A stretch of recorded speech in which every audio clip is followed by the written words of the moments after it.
আসসালামু আলাইকুম প্রিয় দেশবাসী। আসলে যে আমরা ট্রাক চালাই, আমরা এক জেলা থেকে আরেক জেলায় যাই থাকি। যাওয়ানোর পর আসলে আমরা কিন্তু গাড়িতেই ঘুমাই। কত কষ্ট করি দেখেন। এই মুহূর্তে আছি আমি উত্তরবঙ্গে, দিনাজপুরেতে। এইখানে আসলেই অনেক শীতকাল। আর আমার জামালপুরের বাসায় আমি বলে থাকি কুয়াশা। এই যে দেখেন আমরা গাড়িতে অবস্থান করছিলাম, এই দেখেন কুয়াশা, কি পরিমাণ কুয়াশা। এই কুয়াশার ভিতরে কিন্তু আসলে এই গাড়িতে আমরা হ্যাঁ আছি, থেকে থাকি। আমরা কিন্তু অনেক কষ্ট করি, দেন কি পরিমাণ যে কুয়াশা, আসলে যে আপনাদের দেখানোর জন্য চেষ্টা করতেছি। আসলে কুয়াশা আর ঠান্ডা। আর আমার জামালপুরের বাসায় বলি আমরা জার। এই জারের ভিতরে, এই গাড়ির ভিতরে আমরা থাকি। এই যে দেখেন আমার হেল্পার থাকে, এই যে আমার যে ড্রাইভিং সিট, এইখানে আমার হেল্পার থাকে।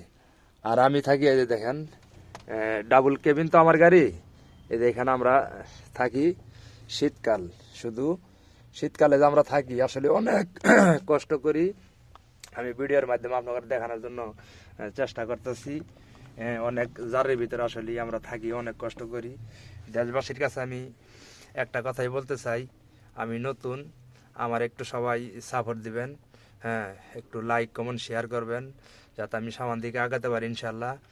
কষ্টের থেকে যেন আমি একটু মুক্তি পাই। তাই আমি দেশবাসীর কাছে বিশেষ অনুরোধ করে আমি বলতে চাই, সবাই একটু আমার সাপোর্ট দিবেন ইনশাআল্লাহ।